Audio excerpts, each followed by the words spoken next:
rồi tiếp tục kéo lầy nữa rồi các bạn ơi.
Mình chưa nghe cái từ bẻ chuối, bẻ chuối là cái gì đó, tao sắc chuối mà.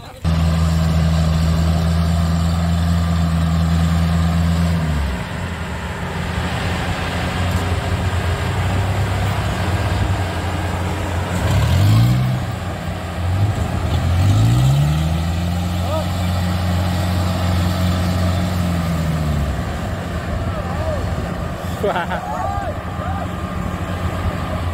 Gì hả? Đây đi xích luôn. Xích vô á được. Nó cán người với không. Rồi đu luôn rồi. Cái gõ à? Má gõ dữ trời. Không coi được. Ghê thiệt. Dưới luôn mọi ơi. Quay bên em không dám hỏi. Bắt lầy này nó không dấn được. Không dấn không ấy là bính thiệt. Lúa chúng rồi cắt rồi thiếu bao rồi không dấn trả lời ngon lành lắm. Được không? Cắt rồi lúa thất quá cũng không dám hỏi luôn.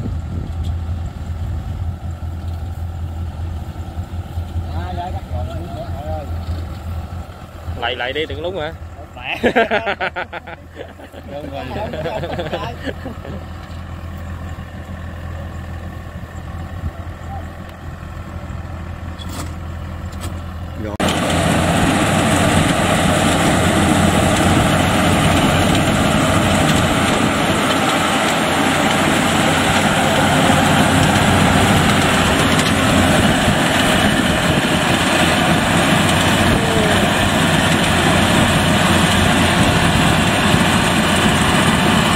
Quá.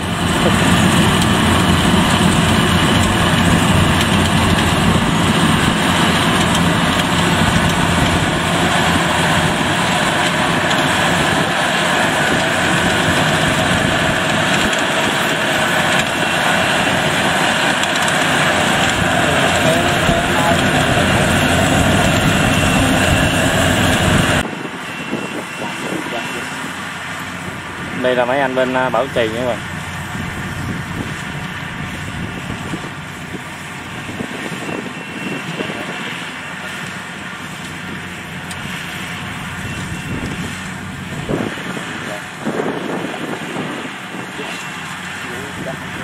Đây là chạy đu ruộng ha.